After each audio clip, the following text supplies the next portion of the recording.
بسم اللہ الرحمن الرحیم اللہم صلی علی سیدنا و مولانا محمد وعلی آل سیدنا و مولانا محمد وبارک وسلم صلاۃ و سلاما علیک یا سیدی یا رسول اللہ وعلی آلک و اصحابک یا حبیب اللہ۔ نبی پاک صلی اللہ علیہ وآلہ وسلم نے ارشاد فرمایا کہ مومن کی نیت اس کے عمل سے بہتر ہے۔ آئیے ہم نیت کرتے ہیں حصول ثواب کے لیے، علم دین حاصل کرنے کے لیے درس حدیث سنیں گے، حدیث پر عمل کریں گے۔ رب ذوالجلال سرکار کے فرامین کے صدقے ہماری کامل مغفرت فرما۔ آج درس حدیث میں کتاب العلم کا آغاز ہو رہا ہے، اور کتاب العلم کے اندر جو احادیث امام بخاری علیہ رحمہ لے کے آئے ہیں، ہم وہ پڑھنے کی سعادت حاصل کریں گے۔ علم کی فضیلت پر نبی کریم صلی اللہ علیہ وآلہ وسلم کے کافی سارے فرامین مختلف حدیث کی کتابوں میں موجود ہیں، جن میں سے کچھ یہ ہیں کہ نبی کریم صلی اللہ علیہ وآلہ وسلم نے فرمایا کہ جو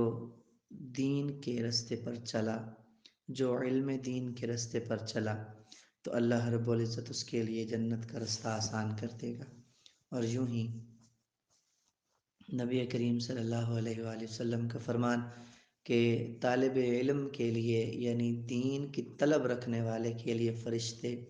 اس کے پیروں کے نیچے پر بچھاتے ہیں۔ تو علم ایک بہت زیادہ ضروری اور اہمیت والی چیز ہے، اور خاص کر نبی کریم صلی اللہ علیہ وآلہ وسلم علم نافع کی دعا کیا کرتے ہیں۔ ایسا علم جو نفع بخش ہو، اس کی دعا کیا کرتے اور تلقین فرمایا کرتے تھے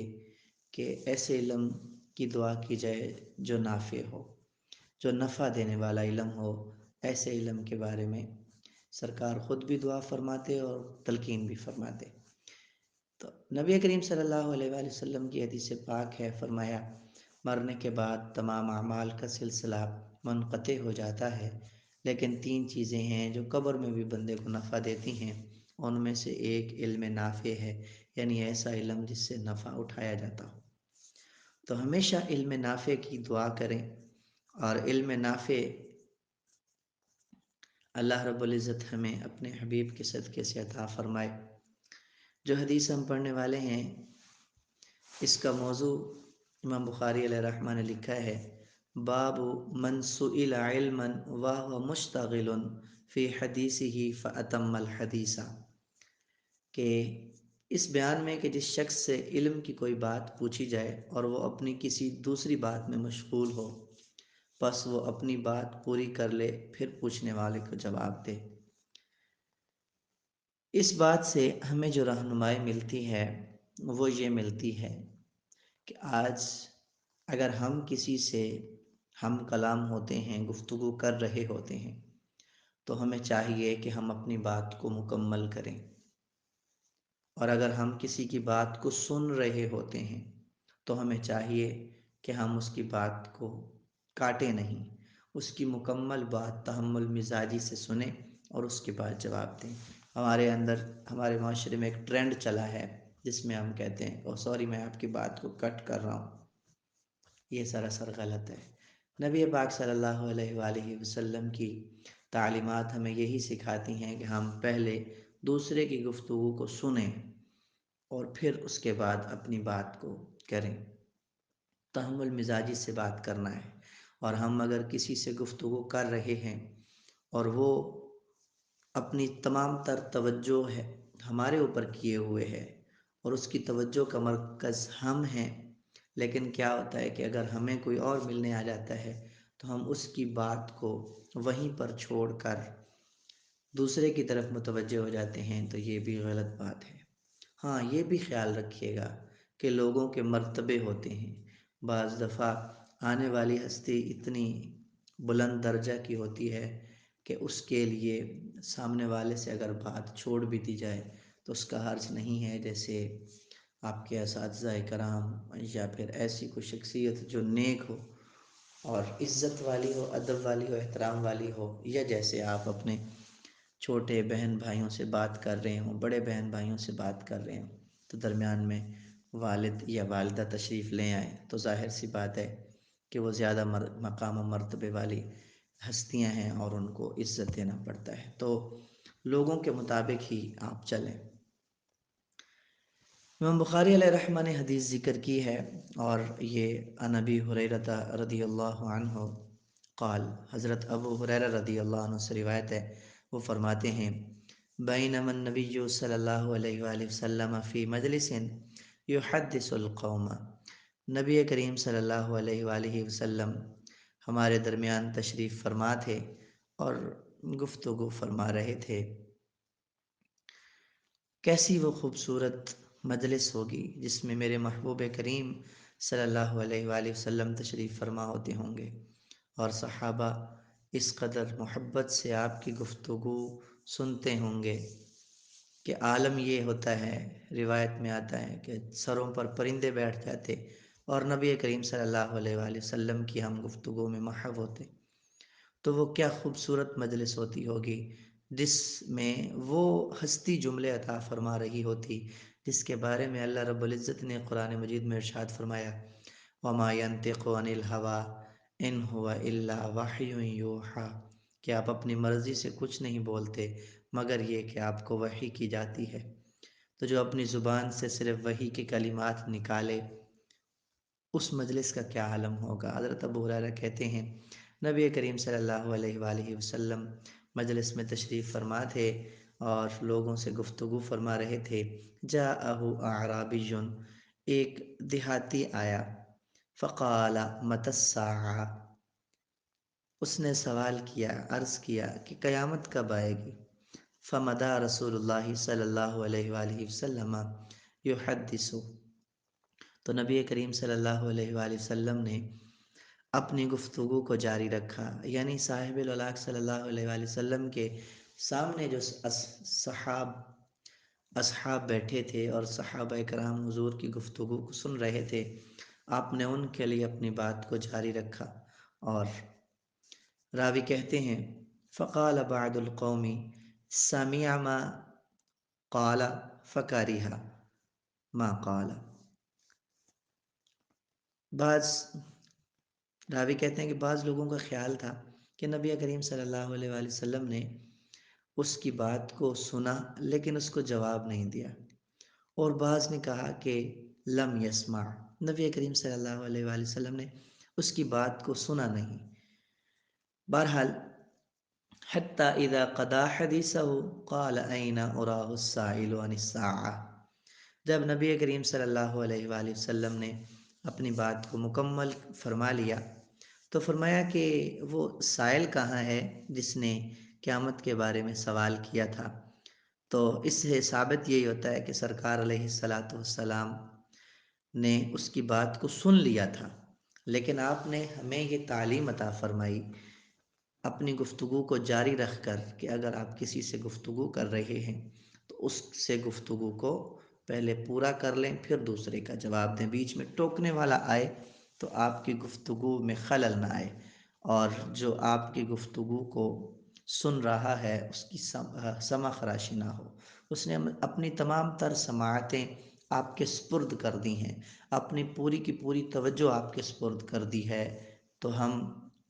اس سے پہلے بات کو مکمل کریں،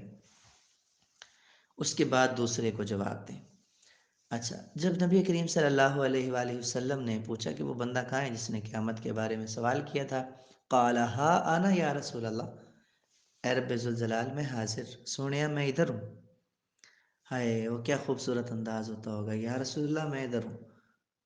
اور نبی کریم صلی اللہ علیہ وآلہ وسلم جب پوچھ لیتے ہوں گے تو کیا ہی کمال کا وہ منظر ہوتا ہوگا،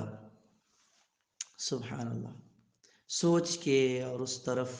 توجہ لے جا کے ہی دل کو ایک ایسا اطمینان اور سکون ملتا ہے، اللہ اکبر۔ تو نبی کریم صلی اللہ علیہ وآلہ وسلم نے اس کے سوال کا جواب عطا فرمایا اور فرمایا فَإِذَا دُجِّعَتِ الْأَمَانَةُ فَانْتَظِرِ السَّاعَةَ، کہ جب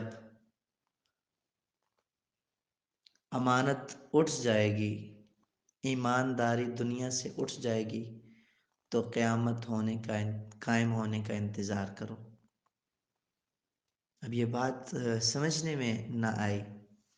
تو اس اعرابی نے کہا، اصل میں اعرابی تھے نا، گاؤں دیہات کے تھے، اور ایک روایت میں آتا ہے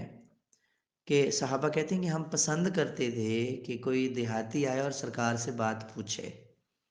کیونکہ وہ بڑے کھل کھلا کے سرکار سے سوالات کرتے تھے، اور سرکار علیہ السلام اس پر غصے نہیں ہوتے تھے بلکہ جواب عطا فرماتے تھے۔ تو اب وہ دیہات سے آئے تھے تو ان کو بات سمجھ نہ آئی، تو قال عرض گزار ہوئے کہ کیف اضاعتها، یہ کیسے ہوگا، یعنی امانت داری کیسے اٹھے گی؟ نبی کریم صلی اللہ علیہ وآلہ وسلم نے ارشاد فرمایا، اذا وسد الامر الى غیر اہلہ فانتظر الساعہ، آپ نے فرمایا جب حکومت کے معاملات نااہل لوگوں کو سونپ دیے جائیں تو قیامت کا انتظار کرو۔ جب نااہل لوگ حکومت پر مسلط ہو جائیں، مسلط کر دیے جائیں، جب حکومت نااہل لوگوں کے قبضہ میں آ جائے تو پھر قیامت کے قائم ہونے کا انتظار کرو۔ اس حدیث سے ایک بات یہ بھی ثابت ہوئی کہ ہمارا ووٹ کس کو جا رہا ہے، اس کا خیال رکھنا بھی ہمارے اوپر ضروری ہے۔ ہم اگر کسی ایسے بندے کو جو غیر ذمہ دار ہے، جو کہ نااہل ہے، نااہل سے مراد کہ وہ حکومتی معاملات کو چلانا نہیں جانتا، وہ ظلم بھی کرتا ہے، بربریت بھی کرتا ہے، غریبوں کو تنگ بھی کرتا ہے، تو ہم ایسے کسی کو اگر ووٹ دیتے ہیں تو اگر وہ ظلم کرے اور وہ آ کے کوئی بری بات کرے یا برا کام کرے تو اس میں ہم بھی برابر کے شریک ہوں گے، کیونکہ ہم نے اس کو منصب حکومت تک پہنچایا ہے۔ تو ہم اپنے ووٹ کا بھی خیال کریں کہ ہم ووٹ کس کو دے رہے ہیں۔ یہ ایک امانت ہوتی ہے جو نبی کریم صلی اللہ علیہ وآلہ وسلم کی اس حدیث سے ثابت ہے، اور پھر جب ہم اپنی امانت میں خیانت کرتے ہیں تو اس میں تو ہمارے سے سوال ہوگا۔ تو اس بات کو مد نظر رکھتے ہوئے اس بات کا خیال رکھا کریں، یہ سوچ سمجھ کر آپ ووٹ دیں کہ میں ووٹ کس کو سپورٹ کس کو کر رہا ہوں، ووٹ کس کو دے رہا ہوں،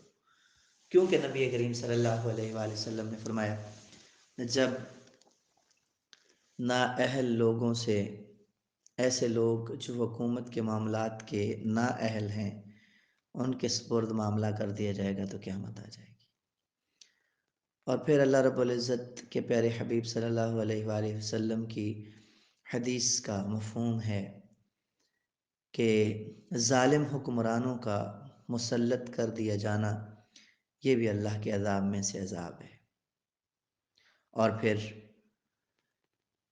نبی کریم صلی اللہ علیہ وآلہ وسلم کی روایات سے یہ بات ثابت ہے کہ جس طرح کی عوام ہو اسی طرح کی،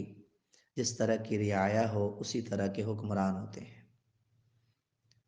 تو ہمیں ان تمام تر باتوں پر سوچنا ہے، فکر کرنی ہے،